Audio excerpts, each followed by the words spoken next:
আসসালামু আলাইকুম রহমতুল্লাহি বারাকাতুহ। ইন্নাল হামদালিল্লাহ ওয়াসসালাতু ওয়াসসালামু আলা রাসূলিল্লাহ, আম্মা বা'দ। সুপ্রিয় বিএ বিএসএস ফার্স্ট ইয়ারের শিক্ষার্থীবৃন্দ, তোমরা যে যেখান থেকে এই ক্লাস শুনছ সকলকে ক্লাসে স্বাগতম জানাচ্ছি। আশা করি আল্লাহর রহমতে সবাই ভালো আছো। আজকের এই যে বিষয়টি আলোচনা করব তা হচ্ছে ইসলামিক স্টাডিজ সেকেন্ড পেপার আল কালাম থেকে আল কালামের দ্বিতীয় অধ্যায়ের ঈমান ও ইসলামের মধ্যে পার্থক্য এবং সম্পর্ক। ঈমান এবং ইসলামের মধ্যে পার্থক্য এবং সম্পর্ক। প্রথমে আমরা ঈমান ও ইসলামের মধ্যে পার্থক্য আলোচনা করব, তারপরে ঈমান ও ইসলামের মধ্যে সম্পর্ক নিয়ে আলোচনা করব। আউযু বিল্লাহি মিনাশ শাইতানির রাজিম।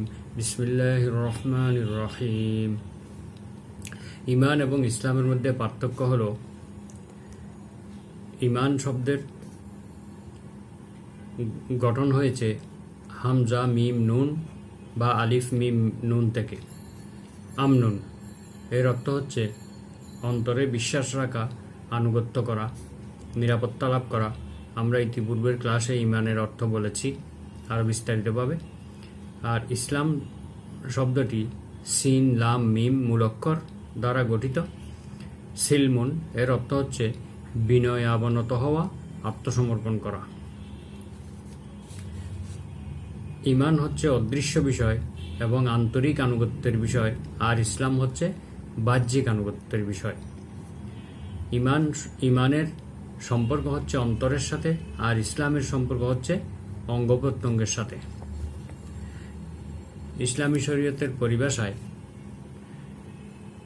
ঈমান বলা হয়, ইমাম বুখারী রাহিমাহুল্লাহ বলেন, ঈমান এবং ইসলাম এক এবং অভিন্ন জিনিস। প্রত্যেক মুমিন মুসলিম, আবার প্রত্যেক মুসলিম মুমিন। কারণ মুমিন হলে মুসলিম হবে না, এটা কল্পনাও করা যায় না। আবার মুসলিম হবে কিন্তু সে মুমিন হবে না, এটা কল্পনাও করা যায় না। সুতরাং একটি অপরটির সাথে সম্পর্ক অভিন্ন। যেমন একটি দলিল দিয়েছেন তিনি এইভাবে, পবিত্র কোরআনের সূরা হুজরাতের এই আয়াতে বলা হয়েছে, ফাআখরাজনা মান কানা ফিহা মিনাল মুমিনিন ফামা ওয়াজাদনা ফিহা গায়রা বাইতিম মিনাল মুসলিমিন। এই আয়াতে মুমিনকে মুসলিম হিসেবে বলা হয়েছে। ফাআখরাজনা মান কানা ফিহা মিনাল মুমিনিন, আমি সেখান থেকে যারা মুমিন ছিল তাদেরকে বের করে নিয়ে আসলাম। অতঃপর আমি সেখানে একটি মুসলমানদের একটি ঘর ব্যতীত আর কোনো ঘর পাইনি। তাহলে এখানে এই আয়াতের মধ্যে যিনি মুমিন তাকেই আবার মুসলিম বলা হয়েছে।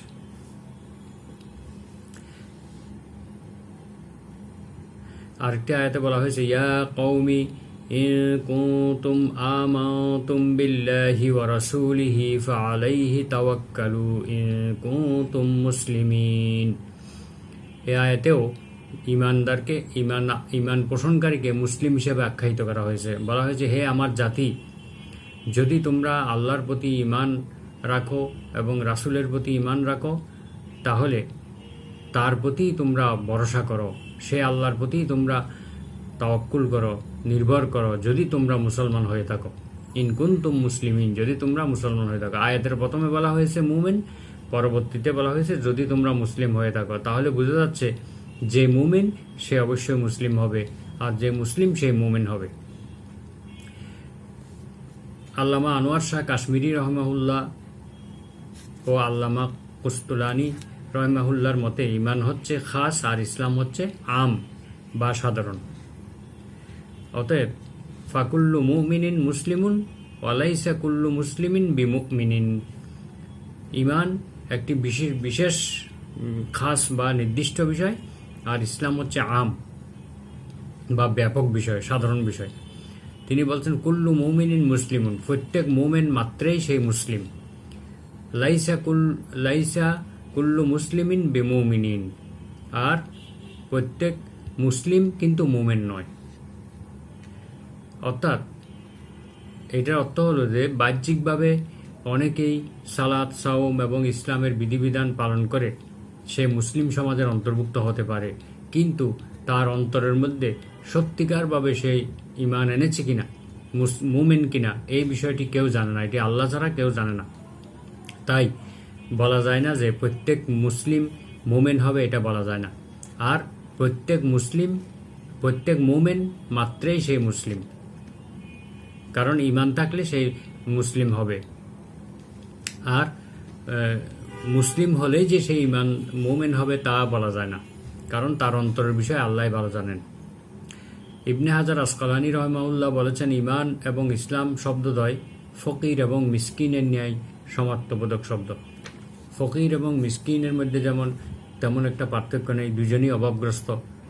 হ্যাঁ, তো এই দুইটার মধ্যে যেমন কাছাকাছি সম্পর্ক, ঈমান এবং ইসলামের মধ্যেও সম্পর্ক কাছাকাছি।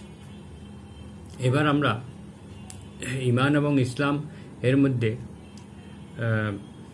প্রথমে আমরা দুইটা পার্থক্য বললাম, আবিধানিক পার্থক্য এবং পারিভাষিক পার্থক্য। তো আরও কিছু পার্থক্য আমরা আলোচনা করব। পবিত্র কোরআন এবং হাদিসের ভাষ্য অনুযায়ী দেখা যায় যে ঈমান এবং ইসলাম উভয় শব্দ এক এবং অভিন্ন অর্থে ব্যবহৃত হয়েছে। অর্থাৎ একই আয়াতে আল্লাহ তাআলা যারা মুমিন তাদেরকে মুসলিম হিসেবে আখ্যায়িত করেছেন, আবার কখনো ভিন্ন অর্থে এবং কখনো উভয়কে সম্পূরক অর্থেও ব্যবহৃত হতে দেখা যায়। তাই মুসলিম পণ্ডিতগণ, স্কলারগণ উভয় শব্দের সম্পর্ক এবং পার্থক্য নির্ণয়ে ভিন্ন মত পোষণ করেছেন। প্রকৃতপক্ষে তা শাব্দিক বিশ্লেষণ এবং পার্থক্যের কারণেই করেছেন। না হয় উভয় শব্দই এক, অভিন্ন বা একে অপরের পরিপূরক, সম্পূরক, উভয়ই ওতপ্রোতভাবে জড়িত। ঈমান এবং ইসলামের প্রদত্ত সংজ্ঞাগুলো থেকে প্রতীয়মান হয় যে ঈমান এবং ইসলামের মধ্যে পার্থক্য রয়েছে। অর্থাৎ বাহ্যিক কার্যাবলীর নাম ইসলাম আর অন্তর্নিহিত বিষয়ের নাম ঈমান। ঈমানের স্থান হলো কলব বা অন্তর। কার অন্তরের মধ্যে ঈমান আছে সেটা বলা যাবে না, বাহ্যিকভাবে দেখেই এটা বলে দেওয়া যাবে না নিশ্চিতভাবে যে সেই একজন ঈমানদার, কারণ এটা তার অভ্যন্তরীণ বিষয়, অন্তর্নিহিত বিষয়। আর একজন বাহ্যিকভাবে যখন ইসলামের বিধিবিধানগুলো পালন করে তখন তাকে মুসলিম হিসেবে তাকে অভিহিত করা যায়, মুসলিম সমাজের সদস্য হিসেবে তাকে গণ্য করা যায়। তাই হযরত ওমর ইবনুল খাত্তাব রাদিয়াল্লাহু তাআলা আনহু হতে বর্ণিত হাদিসে জিবরিলের মধ্যে দেখা যায় যে ঈমান ও ইসলাম উভয়টি ভিন্ন ভিন্ন জিনিস, কারণ মহানবী সাল্লাল্লাহু আলাইহি ওয়াসাল্লাম ঈমানের সংজ্ঞা দিয়েছেন, আবার ইসলামের সংজ্ঞা আলাদাভাবে দিয়েছেন। মহানবী সাল্লাল্লাহু আলাইহি ওয়াসাল্লাম জিবরিল আলাইহিস সালামের জবাবে বলেছেন যে আল্লাহর একত্ববাদের সাক্ষ্য দেওয়া, মুহাম্মদ সাল্লাল্লাহু আলাইহি ওয়াসাল্লামের রিসালতকে মেনে নেওয়া, সাক্ষ্য দেওয়া, বিশ্বাস করা, সালাত প্রতিষ্ঠা করা, যাকাত আদায় করা, রমাদান মাসে সাওম পালন করা, সামর্থ্য থাকলে হজ পালন করা, এগুলি হচ্ছে ইসলাম। আর ঈমান কাকে বলে এই ব্যাপারে তিনি উত্তর দিয়েছেন এইভাবে যে আল্লাহ, ফেরেশতাগণ, সকল কিতাব, সকল রাসূল এবং পরকাল, তাকদীর ইত্যাদি বিশ্বাস করার নাম ঈমান। তাহলে বোঝা গেল ঈমানের বিষয়গুলো হচ্ছে অন্তরের সাথে সম্পৃক্ত, আর ইসলামের বিষয়গুলো হচ্ছে অঙ্গ প্রত্যঙ্গের সাথে, বাহ্যিক আমলের সাথে সম্পৃক্ত। এই হলো ইসলাম এবং ঈমানের মধ্যে পার্থক্য।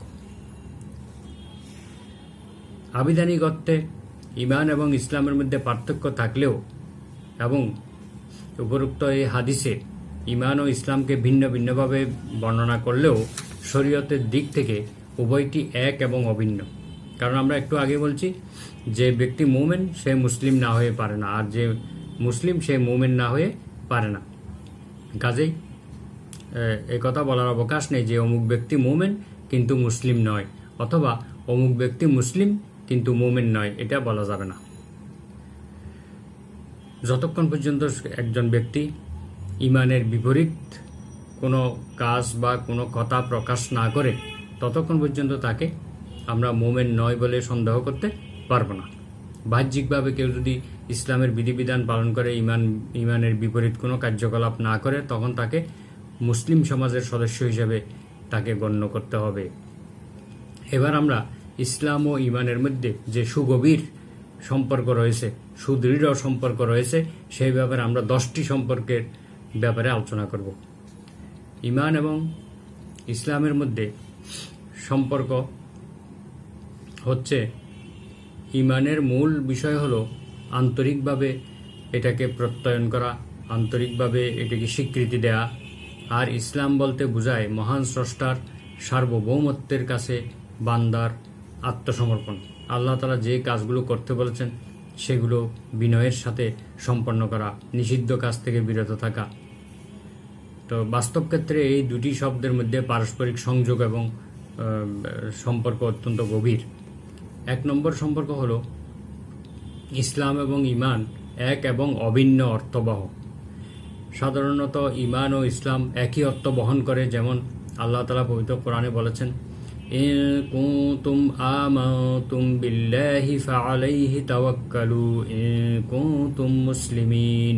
সূরা ইউনূসের 84 নম্বর আয়াতে আল্লাহ বলেন, যদি তোমরা আল্লাহর প্রতি বিশ্বাস স্থাপন করে থাকো তাহলে তার উপরেই তোমরা ভরসা করো, যদি তোমরা মুসলিম হয়ে থাকো।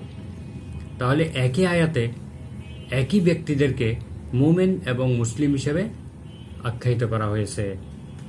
তাহলে বোঝা গেল ইসলাম এবং ইমান একই অর্থবোধক। এখানে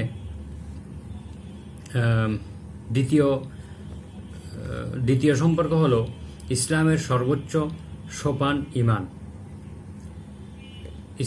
ইমানের আবিধানিক অর্থ বিশ্বাস এবং প্রত্যয়। পারিভাষিক দৃষ্টিতে ইসলামের মূল বিষয়গুলোকে অন্তরে বিশ্বাস করা, মুখে স্বীকার করা এবং সে অনুসারে আমল করাকে ইমান বলে। আর ইমান ইসলামের সর্বোচ্চ সোপান। ইমান এবং ইসলাম একই জিনিস, কিন্তু ইমানটা হলো সবার উপরে সর্বোচ্চ সোপান, এটা ইসলামের প্রবেশদ্বার। তৃতীয় সম্পর্ক হলো অবিচ্ছেদ্য এবং ঘনিষ্ঠ। ইমান এবং ইসলামের মধ্যে সম্পর্ক অত্যন্ত ঘনিষ্ঠ এবং অবিচ্ছেদ্য, যা কখনো বিচ্ছেদ করা যায় না, বিচ্ছিন্ন করা যায় না। ইসলাম ইমানেরই বহিঃপ্রকাশ। ইমান ছাড়া ইসলাম কল্পনা করা যায় না। একজন মানুষ ইমান এনেছে, তার বহিঃপ্রকাশ হলো তার মধ্যে থেকে ইসলাম পাওয়া যাবে, অর্থাৎ তার মধ্যে থেকে সালাত, সাওম, হজ, জাকাত এবং ইসলামের আদেশ নিষেধ এগুলোর বাস্তবায়ন দেখা যাবে তার অঙ্গ প্রত্যঙ্গের মাধ্যমে। তাইলে এটা হলো ইসলাম হলো ইমানের বহিঃপ্রকাশ। একজন মানুষ ইমান না আনলে সে এইসব কাজ করতে পারে না। আবার ইসলাম ব্যতীত ইমানের অস্তিত্ব বোঝা যায় না। একজন মানুষের মধ্যে যে ইমান আছে সেটা বোঝা যাবে তার ইসলামের মাধ্যমে, অর্থাৎ বাহ্যিক কার্যক্রমের মাধ্যমে। ইসলামের আদেশ নিষেধ পালন করার মাধ্যমে বোঝা যাবে যে এই ব্যক্তির মধ্যে ইমান আছে। তাহলে বোঝা যাচ্ছে যে ইসলাম এবং ইমানের সম্পর্ক অবিচ্ছেদ্য এবং ঘনিষ্ঠ। 4 নম্বর হলো শিকড় এবং কাণ্ডের সম্পর্ক। একটি বৃক্ষের শিকড়ের সাথে কাণ্ডের যেমন সম্পর্ক রয়েছে, ঠিক ইমান এবং ইসলামের মধ্যেও সেরূপ সম্পর্ক রয়েছে। ইমান হলো শিকড় আর ইসলাম হলো কাণ্ড। এটি একটি অপরটির থেকে বিচ্ছিন্ন নয়, বরং একটা অপরের সাথে সম্পর্কযুক্ত। আর কাণ্ডের সাথে শাখা, প্রশাখা, পত্র, পল্লব, ফল, ফুলের সম্পর্ক রয়েছে। তাহলে শিকড়টা হচ্ছে মাটির গভীরে, যা দেখা যায় না, আর কাণ্ড হচ্ছে মাটির উপরে। তদ্রূপ ইমান হচ্ছে অন্তরের ভিতরে থাকে, আর বাহ্যিক কাজকর্ম, আমল, এগুলি হচ্ছে ইসলাম। এটির দ্বারা ইসলাম প্রকাশ পায়। 5 নম্বর সম্পর্ক হলো ইমান হচ্ছে অন্তর্নিহিত চেতনা, আর ইসলাম হচ্ছে তার রূপায়ণ, তার বাস্তব রূপায়ণ। ইমান একটি চেতনা যা অন্তরের মধ্যে নিহিত থাকে। গাছের শিকড় যেমন মাটির ভিতরে থেকে গাছের জন্য খাদ্য রস যোগায়, গাছের জন্য খাদ্য সঞ্চয় করে, শোষণ করে, তাতেই গাছের কাণ্ড, শাখা প্রশাখা, পত্র, পল্লব, ফল, ফুল ইত্যাদি সজীব হয়, সতেজ হয়, পরিপুষ্ট হয়। তেমনি ইমানও মানুষের অন্তঃস্থলে আল্লাহর প্রতি অনুরাগ এবং তার সন্তুষ্টি এবং তার ভালোবাসা লাভের বাসনা সৃষ্টি করে। তাতেই ইসলাম সজীব হয়, সতেজ হয় এবং পরিপূর্ণ সৌন্দর্যে বিকশিত হয়। ইসলামের কাজগুলো করার জন্য তার মধ্যে গতি সঞ্চারিত হয়। 6 নম্বর সম্পর্ক হলো ভিত্তি এবং ইমারত সদৃশ। একটি বিল্ডিংয়ের ফাউন্ডেশন বা ভিত্তি থাকে মাটির গভীরে, আর ইমারত বা দালানটি থাকে মাটির উপরে। যেই ভিত্তিটি মাটির গভীরে থাকে সেটি হচ্ছে ইমান সদৃশ, আর বাহিরে যেই বিল্ডিংটি দেখা যায় সেটি হলো ইসলাম সদৃশ। অর্থাৎ ইমান অন্তরের গভীরে প্রথিত থাকে, আর ইসলাম বাহ্যিকভাবে আমল এবং কর্মকাণ্ডের নাম। তাই ইমানের উপর ভিত্তি করে ইসলাম নামক ইমারতটি গড়ে উঠেছে। কাজেই ইমান ও ইসলামের সম্পর্ক অত্যন্ত সুনিবিড়, ওতপ্রোতভাবে জড়িত বলে নির্দ্বিধায় আমরা বলতে পারি। 7 নম্বর সম্পর্ক হলো ইমান অন্তরের আর ইসলাম হলো বাইরের রূপ। ইমান হচ্ছে অন্তরের রূপ আর ইসলাম হচ্ছে বাইরের রূপ। কোরআনের কোনো কোনো আয়াতের বক্তব্য থেকে এই বিষয়টি বোঝা যায় ইমান ও ইসলাম এক বিষয় নয়, এদের মধ্যে পার্থক্য আছে। যেমন সূরা হুজুরাতের একটি আয়াতে বলা হয়েছে, 14 নম্বর আয়াতে, ক্বালাতিল আ'রাবু আমান্না কুল লাম তু'মিনু ওয়ালাকিন কুলু আসলামনা। বেদুইন গ্রাম্য লোকেরা বলে, আমরা ঈমান এনেছি। আপনি বলুন, আসলে তোমরা ঈমান আনোনি, বরং তোমরা বলো যে আমরা ইসলাম গ্রহণ করেছি। অর্থাৎ এই বেদুইন সম্প্রদায় তারা নিজেদেরকে ঈমানের অধিকারী বলে দাবি করার পর আল্লাহ তাআলা বলে দিয়েছেন যে হে রাসূল, আপনি বলে দিন যে তোমরা এখনো ঈমান আনোনি, তোমরা বরং বাহ্যিক কাজগুলো করতেছ, সালাত সওম এগুলো পালন করতেছ, এগুলোর কারণে তোমরা ইসলাম গ্রহণ করেছো, অর্থাৎ ইসলামের বিধান পালন করতেছো এখনো পর্যন্ত। এর পরের আয়াতেও বলা হয়েছে ওয়ালাম্মা ইয়াদখুলিল ঈমানু ফি কুলুবিকুম, এখনো তোমাদের অন্তরে ঈমান প্রবেশ করেনি। তার মানে ঈমান অনেক সাধনার বিষয়, অনেক দীর্ঘ প্রচেষ্টার পরে, গবেষণা এবং দীর্ঘ অনুশীলনের পরে ঈমান পাকাপোক্ত হয়। তাই বলা হয়েছে যে বাহ্যিকভাবে তোমরা ইসলাম গ্রহণ করেছো কিন্তু এখনো তোমরা ঈমান আনোনি। তাহলে এই আয়াত দ্বারা বোঝা যাচ্ছে যে ইসলাম এবং ঈমান এক জিনিস নয়, এর মধ্যে পার্থক্য রয়েছে। তাহলে এই আয়াত থেকে আরেকটি বোঝা যায় যে ইসলাম হচ্ছে বাহ্যিক কর্ম এবং আচার অনুষ্ঠান পালনের নাম, আর ঈমান হচ্ছে আন্তরিক স্বীকৃতি এবং প্রত্যয়নের নাম। 8 নম্বর সম্পর্ক হলো একটি আরেকটির পরিপূরক, সম্পূরক, কমপ্লিমেন্টারি বা সাপ্লিমেন্টারি। কোরআনের কোনো কোনো আয়াত এবং মহানবী সাল্লাল্লাহু আলাইহি ওয়াসাল্লামের কোনো কোনো হাদিস থেকে বোঝা যায় যে ঈমান এবং ইসলাম শব্দদ্বয় একটি অপরটির মধ্যে প্রবেশ করেছে, একটি অপরটির পরিপূরক বা সম্পূরক। যেমন একটি হাদিসে রয়েছে, সুইলা রাসূলুল্লাহি সাল্লাল্লাহু আলাইহি ওয়াসাল্লাম আইয়ুল আমালি আফদল, ক্বালা আল ইসলাম, ক্বালা আইয়ুল ইসলামে আফদল, ফাকাল আল ঈমান। রাসূল সাল্লাল্লাহু আলাইহি ওয়াসাল্লামকে জিজ্ঞেস করা হলো যে কোন আমল শ্রেষ্ঠ, তিনি বললেন ইসলাম। আবার জিজ্ঞেস করা হলো কোন ইসলাম শ্রেষ্ঠ, তিনি বললেন ঈমান। তাহলে এই হাদিস থেকে বোঝা যায় ঈমান এবং ইসলাম একই জিনিস, একটি আরেকটির পরিপূরক। তিনি সর্বশ্রেষ্ঠ আমল কি তাও বলছেন ইসলাম, আবার সর্বশ্রেষ্ঠ ইসলাম কি অর্থাৎ ইসলামের সর্বশ্রেষ্ঠ কাজ কি সেটা হচ্ছে ঈমান। তার মানে ঈমান ইসলামের মধ্যে অন্তর্ভুক্ত, কারণ কি ঈমানকে ইসলামের উত্তম কাজ বলা হয়েছে, উত্তম ইসলাম বলা হয়েছে ঈমানকে। তাহলে ঈমান ইসলামেরই অন্তর্ভুক্ত একটি জিনিস, একটি অপরটির অন্তর্ভুক্ত জিনিস। 9 নম্বর সম্পর্ক হলো ঈমান ইসলামের প্রবেশদ্বার। অর্থাৎ একজন মানুষ মুসলিম হতে গেলে তাকে ঈমান নামক দরজা দিয়ে প্রবেশ করতে হবে, অর্থাৎ তাকে প্রথমে ঈমান আনতে হবে। ইসলাম হলো আল্লাহ প্রদত্ত একটি পূর্ণাঙ্গ জীবন বিধান, আর এই বিধানকে বিশ্বাস এবং মেনে নেয়ার স্বীকৃতি এবং তদনুযায়ী আমল করার ঘোষণা হলো ঈমান। ঈমানের ঘোষণা দিয়ে ইসলাম নামক প্রাসাদে প্রবেশ করতে হয়। কাজেই ঈমান এবং ইসলামের সম্পর্ক প্রাসাদ এবং প্রাসাদের প্রবেশদ্বারের স্বরূপ। অর্থাৎ একটা প্রাসাদে প্রবেশ করতে গেলে তাকে দরজা দিয়েই প্রবেশ করতে হবে, আর এই দরজাটার নাম হচ্ছে ঈমান, আর এই প্রাসাদটা হলো ইসলাম। যেই ব্যক্তি ইসলাম গ্রহণ করতে চায় তাকে মূল কালেমা লা ইলাহা ইল্লাল্লাহু মুহাম্মাদুর রাসূলুল্লাহ এই কলেমা পাঠ করে তাকে ইসলামে প্রবেশ করতে হয়। 10 নম্বর সম্পর্ক হলো ঈমান এবং ইসলামের বিষয়সমূহ। ইসলামের বিষয় ব্যাপক আর ইমানের বিষয় সুনির্দিষ্ট। ইসলামের মূল ভিত্তি হচ্ছে ইমান, সালাত, সাওম, জাকাত এবং হজ। আর ইমানের বিষয় হলো আল্লাহ, রাসূল, ফেরেশতা, কিতাব, তাকদীর, আখেরাত, পুনরুত্থান ইত্যাদি বিষয়ে বিশ্বাস করা। তাহলে এই আলোচনা থেকে বোঝা যায় যে ইসলামের প্রধান এবং প্রথম মূল বিষয় হচ্ছে ইমান। ইসলাম হলো অনির্দিষ্ট আর ইমান অন্যান্য অঙ্গ প্রত্যঙ্গ দ্বারাও সম্ভব। কাজেই উভয়ের মধ্যে সম্পর্ক অতীব গভীর।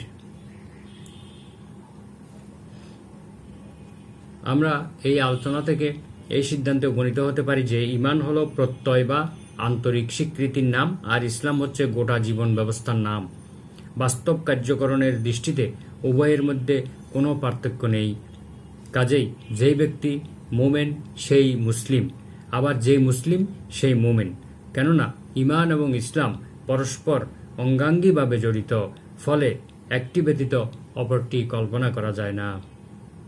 আজকের এই পাঠ থেকে আমরা যেটা জানতে পারলাম তা হলো ইমান ও ইসলামের মধ্যে পার্থক্য এবং সম্পর্ক। তো এখানে যে প্রশ্নটা হবে তা হলো ইমান ও ইসলামের মধ্যে পার্থক্য এবং সম্পর্ক নির্ণয় করো, অথবা ইমান ও ইসলামের মধ্যে সম্পর্ক এবং পার্থক্য বিস্তারিতভাবে আলোচনা করো। তো আমরা আজকের ক্লাস এখানেই সমাপ্ত করলাম। পরবর্তী ক্লাসে ইনশাআল্লাহ আবার দেখা হবে। সবার সুস্বাস্থ্য, দীর্ঘায়ু এবং সুন্দর জীবন কামনা করে এখানেই শেষ করছি। সুবহানাকা আল্লাহুম্মা ওয়া বিহামদিকা আশহাদু আল্লা ইলাহা ইল্লা আনতা আস্তাগফিরুকা ওয়া আতুবু ইলাইক। আসসালামু আলাইকুম ওয়া রাহমাতুল্লাহ।